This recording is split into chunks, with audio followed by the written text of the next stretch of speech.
Hi student, मैं सलाशा खान। मैं फिर पार्ट 2 कहा तो तय था चिरागा हर एक घर के लिए। इस चैप्टर का पार्ट 2 फर्स्ट पार्ट में मैंने इसका भाव स्पष्ट को दिखा था और व्याख्याओं को देखा था। आज मैं इसके शॉर्ट टाइप क्वेश्चन 3 मार्क्स का क्वेश्चन को जो हम लोग इसे पार्ट 2 में पढ़ेंगे। तो ये जो क्लास 11 का पार्ट 2 यानी सेमेस्टर 2 जो है बहुत ही इंपॉर्टेंट क्वेश्चन होने वाला है, इसलिए आप लोग इसे जल्द से नोट डाउन कर लें या इसे अच्छा से याद कर लें। बहुत ही इंपॉर्टेंट क्वेश्चन है जो एग्ज़ाम में आने वाला है। तो पहला नंबर क्वेश्चन है 3 मार्क्स का कि दुष्यंत कुमार की गज़ल साये में धूप में राजनीतिज्ञों की कथनी और करनी के अंतर को किस प्रकार प्रस्तुत किया है।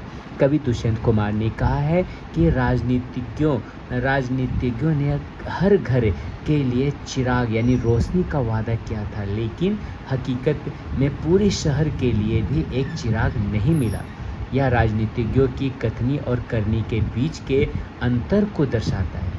सेकेंड नंबर क्वेश्चन है दरख्तों के साये में धूप लगना किस विरोधाभास की ओर इशारा करता है।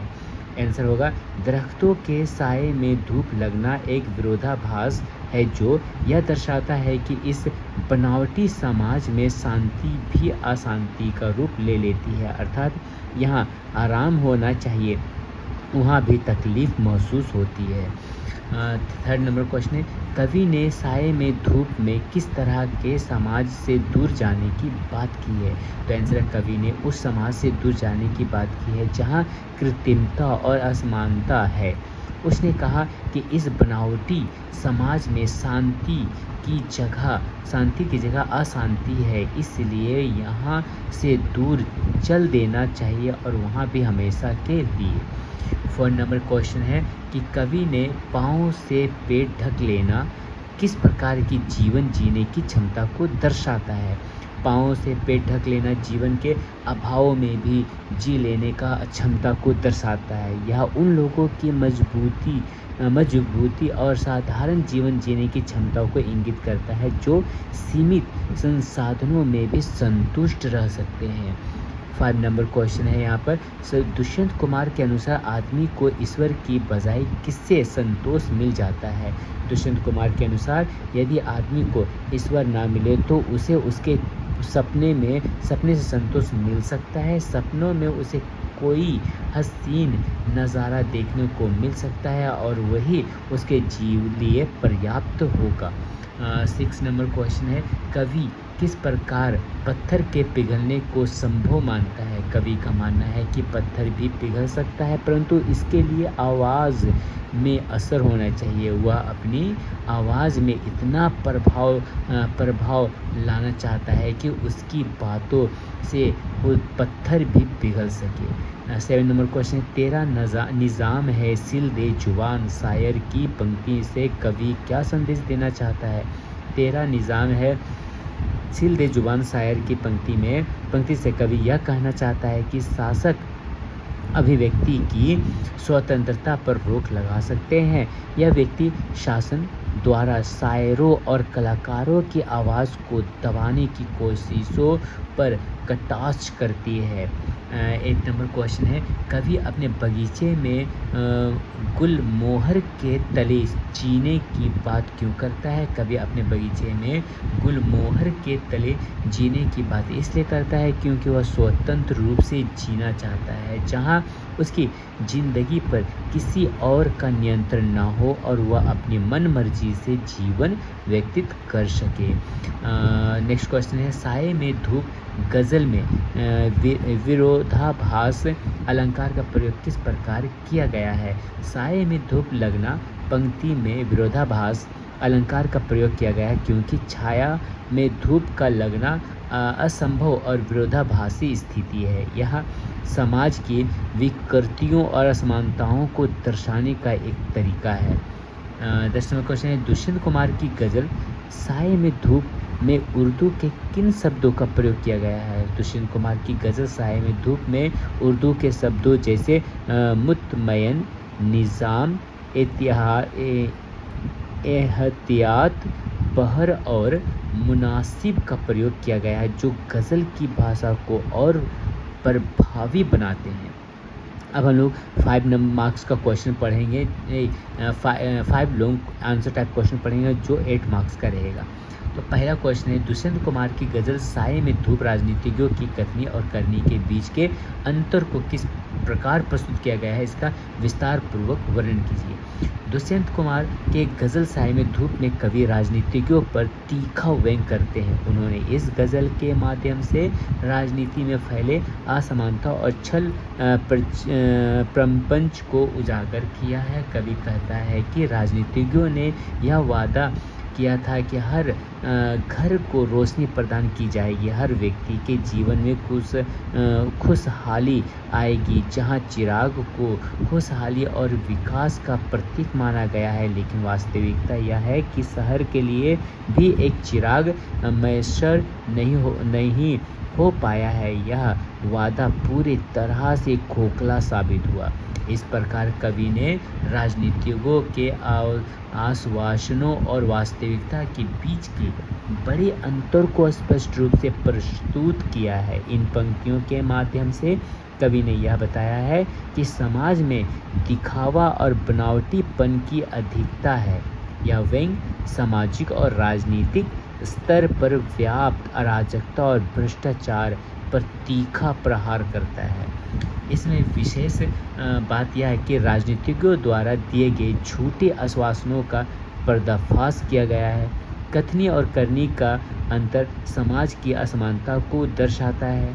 कवि ने गहरी सामाजिक और राजनीतिक चिंताओं को व्यक्त किया है। ये हो गया फर्स्ट नंबर क्वेश्चन का आंसर। सेकंड नंबर क्वेश्चन है, दरख्तों के साए में धूप लगती है पंक्ति का क्या अर्थ है, इसे विस्तृत रूप से समझें।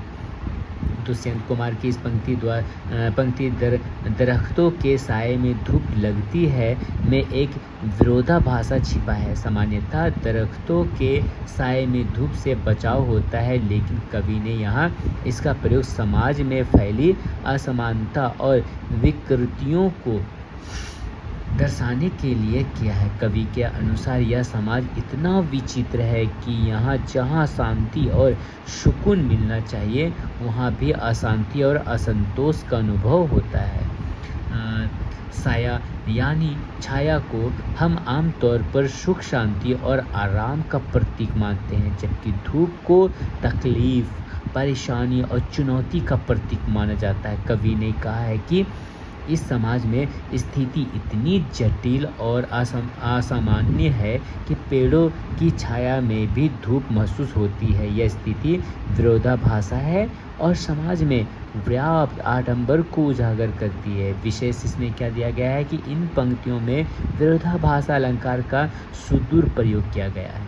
यह पंक्ति समाज की असमानता, अराजकता और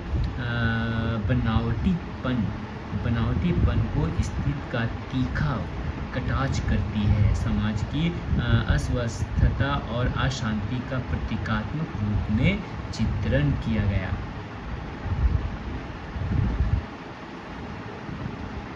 नेक्स्ट 3 नंबर क्वेश्चन है कि ना हो कमीज तो पाँव से पेट ढक लेंगे पंक्ति से कवि क्या संदेश देना चाहता है, इसका विस्तार से वर्णन करें। ना हो कमीज तो पाँव से पेट ढक लेंगे पंक्ति में कवि ने अभाव में भी जीने की कला को प्रस्तुत किया है। दुष्यंत कुमार ने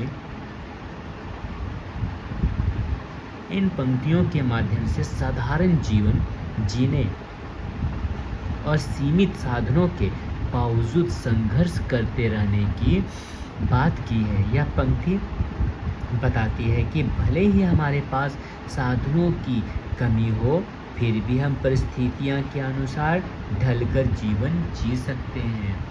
कविता इन पंक्तियों से उन लोगों की मानसिकता और जीवटता को दर्शाता है जो कठिन परिस्थितियों में भी हार नहीं मानते और अपनी रचनात्मकता से समस्याओं का हल ढूंढते हैं। यह समाज के साधारण और निम्न वर्ग के लोगों की संघर्षशीलता और सहनशीलता को दर्शाने वाली पंक्ति है। कवि ऐसे लोगों को जीवन के सफ़र के लिए उपयुक्त मानते हैं, क्योंकि ये लोग कठिनाइयों से घबराते नहीं बल्कि उनका सामना करते हैं। विशेष में दिया गया है कि पंक्ति समाज के अभावग्रस्त और संघर्षशील लोगों की जीवंतता को दर्शाती है। यह पंक्ति कमीज की प्रतीकात्मक प्रयोग के माध्यम से गरीबी और कठिनाइयों के बावजूद जीवन जीने की कला सिखाती है। साधारण जीवन जीने की शक्ति को महत्व दिया गया है। 4 नंबर क्वेश्चन है,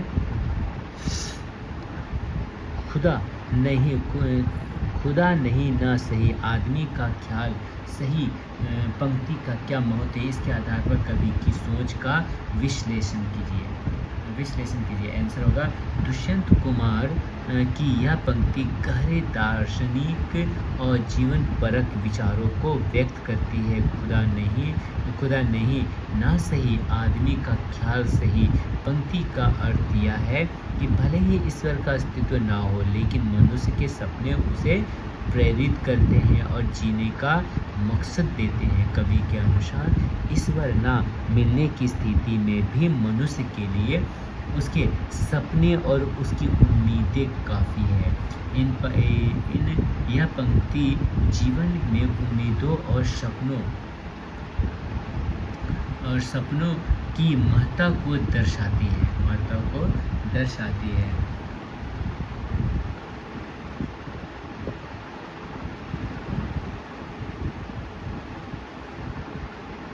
मनुष्य के सपने उसे पंक्ति में उम्मीद और सपनों को महत्व को दर्शाती है। कवि का मानना है कि भले ही हमें ईश्वर या उससे किसी उच्च शक्ति का साक्षात्कार ना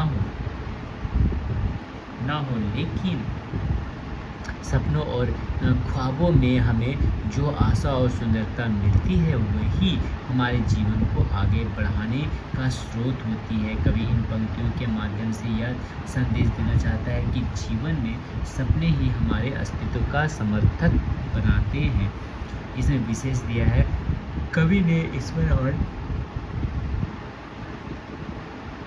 सपनों की तुलना करके सपनों की महत्ता को दर्शाया है। यह पंक्ति जीवन की प्रेरणाओं को प्रतीकात्मक रूप में प्रस्तुत करती है। कवि ने जीवन में आशा और सपनों के महत्व को उजागर किया है। अब यहाँ पे 5 नंबर जो है क्वेश्चन, तेरा निज़ाम है सील दे जुबान शायर की पंक्ति में कवि का क्या तात्पर्य है? यह पंक्ति आज के समाज में भी लागू होती है।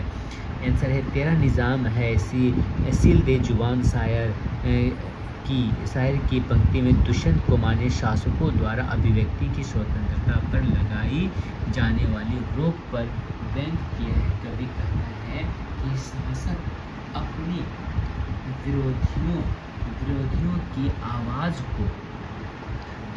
को दबाने के लिए शायरों की जुबान सीलने का प्रयास करते हैं, अर्थात उनकी अभिव्यक्ति की स्वतंत्रता पर प्रतिबंध लगाते हैं। यह पंक्ति सरकारों और सत्ताधारियों द्वारा उठाए जाने वाले दमनकारी कदमों का प्रतीक है।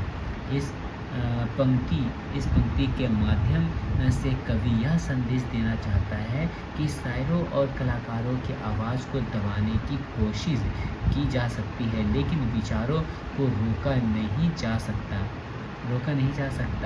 कवि यह भी संकेत करता है कि सत्ताधारी हमेशा ही अपनी शक्ति और सत्ता के कारण इस प्रकार के एहतियात बरतते हैं। यह पंक्ति आज के समाज में भी उतनी ही प्रासंगिक है, जहां अक्सर सरकारें या सत्ता में बैठे लोग अभिव्यक्ति की स्वतंत्रता पर पाबंदी लगाने की कोशिश करते हैं, चाहे वह मीडिया या लेखक हो या कलाकार। सत्ता विरोधी आवाज़ों को अक्सर दबाने का प्रयास करते हैं। इस प्रकार यह पंक्ति आज के समाज में भी सत्य प्रतीत होती है। विशेष पंक्ति में कवि ने अभिव्यक्ति की स्वतंत्रता पर रोक लगाने का विरोध किया। यह पंक्ति सरकारों द्वारा दमनकारी नीतियों का प्रतीक है। कवि ने शायर की जुबान को सत्ता के खिलाफ संघर्ष का प्रतीक माना है। तो ये जो है इस तरह से जो है ये क्वेश्चन आप लोग का कंप्लीट हो गया। कंप्लीट यानी कहा तो तय था चिरागा हर एक घर के लिए। तो आज ये जो है क्लास 11 का पार्ट 2 जो है ये चैप्टर कंप्लीट हो गया। अब हम लोग नेक्स्ट वीडियो दूसरा चैप्टर के साथ पहुँचेंगे। तब तक के लिए धन्यवाद।